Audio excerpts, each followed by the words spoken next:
welcome. Thank you. Thank you for having me. So I wanted to start off by giving a little bit of kind of broader industry context. So 2019 is on track to be the third straight year of global smartphone decline, as I'm sure you're well aware.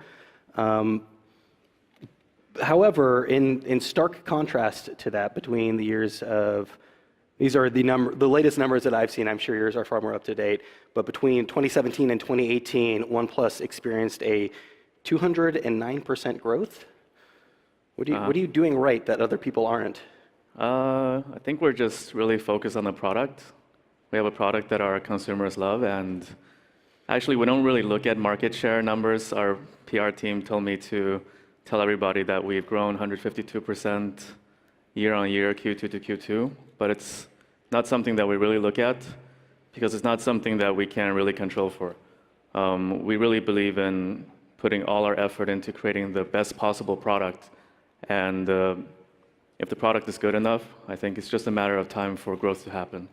So it sounds like what you're getting at is that you're kind of competing against yourself in that respect. I mean, the point is to kind of to continue to grow year over year. However, I mean, I assume you must be pretty in tune with what is happening in the industry. You must see the fact that people generally are buying fewer smartphones than they were a year or two ago, and trying to figure out how to contrast that. Well, to be honest, we haven't had many conversations internally about this. It's mainly been very, very inward-looking, and in a way, there's not really much we can do about market dynamics. The world is changing, and if you can't really do anything about it, then why would you spend time thinking about it? Sure, but how do you convince consumers, again, that aren't buying smartphones at the rates that they once were, that perhaps that they need to continue to upgrade their devices every 1 or 2 years, or that they need to actually go out and spend money on a new device? I think at this point, although we're number 5 in the world now in terms of the premium flagship market, we're still quite a small player, and that's why we're able to sustain our growth. Okay, so you feel like there's been a pretty controlled burn in the way that the company is growing? I mean, are you conscious of that? Is there a downside in growing too quickly? We always believe in sustainable growth, and we always believe that, or we always try and be profitable. We got to survive. I think the hardware industry is a little bit different from software. When you have a software product with network effects, you kind of can justify overspending to get more users to kind of build that network effect. But in hardware, if you overspend, you're not guaranteed to be around. So if you look at the hardware landscape, most hardware companies have disappeared, not because of the fact that their competitors are really strong, but rather because they've kind of overinvested in their inventory and they broke their cash flow. So how many OnePlus 7s did you sell? It's in the millions. In the millions? And how does that compare to the 6 or the 6T, for example? So every new product iteration we have, we sell a little bit more than before. And if we think we have a demand of, say, 100 units, we would rather make 90 units, just to be totally sure that we can sell everything we create without needing to overly discount and thus losing money. So for us, slow and sustainable growth is much more important than maximizing every opportunity that we have. Did the math in that change at all when you moved from a phone a year to 2 phones a year? Not really, but it's a lesson we kind of learned, because I don't know how many of you guys still remember us from the early days. We're turning 6. In our first couple of years, you could only buy us if you were invited. So invite-only system, and it was kind of not intended to be, but it became like a growth hack. I think all in all, we did close to $1 billion in revenue just through an online peer-to-peer kind of a model. So we really got ahead of ourselves in terms of our pride, and we thought we were really, really smart, and which caused us to almost fail in our second year. So ever since then, we reverted back to this slow and steady growth model. What is it what happens? Why did that cause you to almost fail in the following year? Well, we stopped focusing on the product. I still remember in 2015, because we got so much good press in 2014, and we didn't want to let the press down. So I remember once when we were ordering units, like how much are we going to produce, we were basing it on, okay, what would be a good story to tell in terms of growth compared to the previous year. It wasn't based at all on what the consumers felt about the product or how the market looked like. So that's how kind of arrogant we became in 2015. So you felt that the OnePlus 2 wasn't necessarily up to the standards that it should have been based on that? It's 2015 is the only year in which we haven't made money. Okay, so I guess the numbers ultimately speak for themselves. Early on, the community was the thing for you guys. I mean, that's how you were able to grow as quickly as you were. And it seems crazy to talk about when we're talking about these large-scale hardware devices, but it was word of mouth, and it was the fact that you were a small new company and you were able to talk to people directly. Granted, it's only been 6 years, but do you feel that you've lost a little bit of touch with the community? Today, our products are built together with our community. So in the very beginning, it was an invite system, people sharing the product with each other. But as we grew, we started a three-pronged software strategy. So we have a closed beta program, we have an open beta program, and a mass production build. And we have a very small group of core users who are always giving us feedback on the closed beta program, so that when consumers who are enrolled in the larger open beta program see it, it's already vetted. And then when mass market consumers see it, it's already been through 2 layers of this kind of testing. So this program has stopped us from releasing things that could have gone not that great. Like what, for example? We had this, we wanted to infuse more humanity into the product because the smartphone is very cold. What does that mean? We wanted to do something fun with the boot screen animation, and luckily our community stopped that. I gotta ask, what was it? What was it that was just so wrong with the boot screen that intention was good, but basically it was somebody drawing our logo by hand, and you could see somebody's hand, and it just felt really off, Yeah, like Uncanny Valley. Yeah, so we killed it. So you think that in spite of growing at the rate that you've grown, that you've been able to maintain that the relationship with the community that you'd like? We definitely still have the relationship. However, I feel like the relationship hasn't evolved. It's still what it was 2 years ago. So going forward, and if you look at the overall smartphone market, we're not going to have the resources to do marketing on TV compared to the larger players.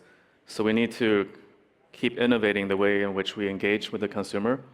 And that, I feel, has been a little bit stagnant over the past 2 years, where we've been more focused on, business and operations. We started working with carriers. We launched with T-Mobile here in the US, which is why we've kind of grown really quickly here. Why not launch with a smartphone or with a carrier initially? I mean, obviously, when we're talking about the US market, that's kind of the only way to have a really large success here is to work directly with the carriers. We wanted to try out our e-commerce idea, and that got us to a certain level of growth. And to be very honest, in year 1, we were nobodies. So if we were to approach the carriers, we wouldn't get a response. And it was actually, we were joking about this. We were like, hey, one day when we're big enough, we're going to launch with T-Mobile. They're the Un-carrier, we're the challenger brand. And it happened. That's interesting. So you felt like T-Mobile was somehow kind of a kindred spirit with what you were trying to do? Yeah, a lot of their messaging and how they were approaching the market was similar to our ideas. We saw problems with the status quo, and we wanted to do better. So was partnering though with the T-Mobile, was that also part of the kind of control burn? Again, they're right now, I mean, granted, if the merger goes through, they'll be much larger, but they're a pretty distant third when it comes to AT&T and Verizon. So they're kind of the right size for where you need to be right now? Yeah, it's been a very good partnership. We really align on the values. When we launched the 16 now, almost a year ago, we had a big event at the Times Square T-Mobile store, and the media were writing about the line. It was longer than anything they'd seen in the past couple of years. Has the U.S. market been particularly difficult to crack? I hear it from a lot of people on the outside that there's something about this market that is just much more difficult than others. I think it's a matter of patience, because U.S. is a developed market. So if you look at India, for instance, now 5.5 years in, we are number 1 in terms of market share in the premium market. So we're bigger than whatever other brand you can think of in that space. And that's because I think Indian consumers are very young, and a lot of people are switching from a feature phone to a smartphone for the first time. and you have e-commerce coming out of nowhere, and VCs investing a lot of money to win Indian e-commerce. So you get all these factors creating big change in the market. Whereas here, the carriers are very strong. 90% of phones are sold via carriers. And people have already this ingrained habit of, I don't really buy a phone when there's a new phone. I buy a new phone when my contract ends. So I think as long as you have a good product, you offer your customers good service, sooner or later, people are going to get it. In some markets, faster than others. I'm not sure if you necessarily would agree with the presence, but from where I sit, pricing is a really important part of OnePlus's success. Part of the reason why people are buying fewer smartphones generally is because routinely they're priced at over $1,000. You're able to keep these at $600, $700 for these pretty premium devices. Is that price point, is that a huge key to your success? Is that something that you're really taking into account when you develop a device? Yeah, our original idea, one of the problems we saw in the market was that phones were just too expensive. And they weren't too expensive because the components were too expensive. It was because the business model wasn't really set up in consumers' favor. There were too many in-betweens. That's why when we started, we wanted to create this really awesome product and then sell through e-commerce so consumers could get a more reasonable price. And now that we've started working with carriers, some people are asking us, hey, are you still being true to that original idea? And the answer is yes, because carriers, most carriers in the world, they don't really make money on selling hardware. Their business model lies in selling their subscription and their plans. So we can still bring our product at a reasonable price to consumers. Now, on the other hand, if you work with brick and mortar stores, that's a different story. And that's why we haven't really expanded over there. Are you able to compete with other Chinese companies when it comes to pricing, the Huawei or Xiaomi? I mean, they're able to produce very good handsets at really low prices. I think the smartphone industry is so mature now that everybody has the same access to the same stuff, but it's all a matter of what your focus is. Our focus has always been in creating a premium experience, so we've never created a product say below $400 or below $350. So it's a market that we chose not to engage in because our expertise lies in creating really good user experience and getting all the details right. So just one quick example, this is the OnePlus 7T, where we just announced this last week and it's going on sale on the 18th of October at T-Mobile. You can't really see it, but there's this ring outside of the camera. It's got this curvature that you can see from the side, and we created a man-made diamond drill in order to just create this surface curvature that we needed. And it's typically something that's kind of reminds you of how jewelry is made. So we put a lot of emphasis in the smallest of details, both when it comes to the hardware and the software. So price is not our main concern, but if we wanted to, we could make a cheap product. It's just not our strategy. It always seemed, from my standpoint, that part of your ability to keep the pricing in check was oftentimes not necessarily being the first to introduce a new feature to the product. We would see them come out on other devices. You would wait a year, and because of that, you were able to keep the price pretty low. But it does seem like that philosophy has perhaps shifted in the last couple of years. You were one of the first to market with a in-display fingerprint reader. You've been pushing on 5G pretty heavily. Is that a change in the way the company is approaching features? It was never about cost saving. We didn't want to be the first to implement some technologies because the user experience just wasn't there. Why be first just for the sake of being first? And for us, it's much more important to be better.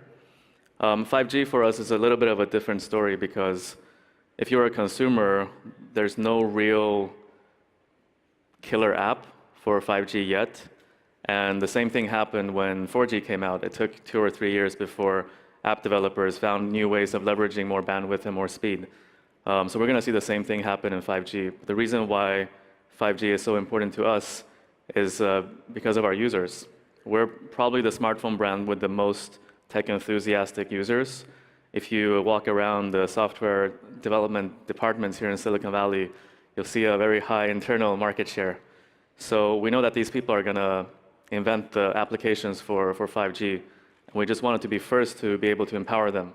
So earlier this year, we rolled out the first commercial 5G device in the UK, for instance. We just wanted to be first to empower our community to build on top of this. So you would agree then in 2019 that owning a 5G handset doesn't make sense for the vast majority of consumers?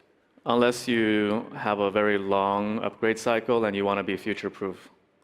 So, but you're able to produce this, granted, it's not your, mainstream flagship, but you're able to produce this device that's really just targeted at the developer community? We want it to be first because this segment of the market is so important to us. How important is it just to be first from the standpoint of like being able to like plant your flag and saying, hey, we were the first to market with this feature? That was never a discussion point. So why TVs and why now? TV? TV, yeah, you just launched a TV. We just launched a new TV. Our first foray into a new category after almost 6 years. We launched this last week in India. For now, it's an India-specific product because if you look at the market, a lot of people still have these old-school CRT TVs, and they're leapfrogging. So they're not going to buy a flat-screen TV. They're going to leapfrog immediately into a smart TV. And because we made smartphones for so long, and I would say we have some good observations when it comes to user experience. So we wanted to leverage that experience we have from smartphones and create a better TV. And now that we have both product categories, we can figure out ways in which these two categories can interact better. So just a quick example, for those who use like smart TVs, it's really hard to use the keyboard. It's like really, if you have a small remote control, you got to go up, down, left, right to enter the letters individually. Mm-hmm. So for us, you can use our phone to just use the phone keyboard to enter whatever you want really quickly. But that's an even longer upgrade cycle for most users, right? I mean, you're talking about 2, maybe 3 years for, granted it's elongated, but 2, maybe 3 years for a smartphone. People aren't upgrading their TVs very often. Yeah. Now we're at a phase, inflection point in the Indian market where people are jumping to the smart TV. So you're able to be a part of that first wave, but are you able to sustain that? Once all of those people have bought those smart TVs, are we waiting another like 5 years for all of them to upgrade again? It's a big market. Okay. There's a lot of people in India. There's a few, yeah. It's 1.3 billion? I'm not sure of the exact number. So you're doing the TV manufacturing in India, is that right? TV is manufactured in Taiwan. We have an ODM over there. Okay, but you've begun manufacturing handsets in India. Yeah, I think now almost 2 years ago, the Indian government introduced new tariffs for imported phones. So a lot of people are manufacturing locally now. Okay, so tariffs are, I mean, obviously like tariffs are, for clear reasons, are a hot button topic right now. How much are these international tariffs having an impact on where you are manufacturing your devices? Just make the most rational business case and decide from there. Does it make sense though for most of these to kind of to manufacture in the local market? I mean, obviously there's a lot to be said for being able to create jobs in the same market that you're selling these products. I think for us it made sense to manufacture in India because we're already quite big in India. I don't think there's another market we would do that for just yet. So earlier this week, Samsung announced that they were pulling out of the Chinese market for manufacturing. They're going to continue to sell there. Obviously, they're not a huge presence in that market. They're doing the majority of their manufacturing in India and Vietnam right now. Sony, I think, made a similar jump as well. Are you expecting to maintain the manufacturing of the devices in China going forward? Yeah, we don't have any plans of changing where we manufacture. It's currently in China and India.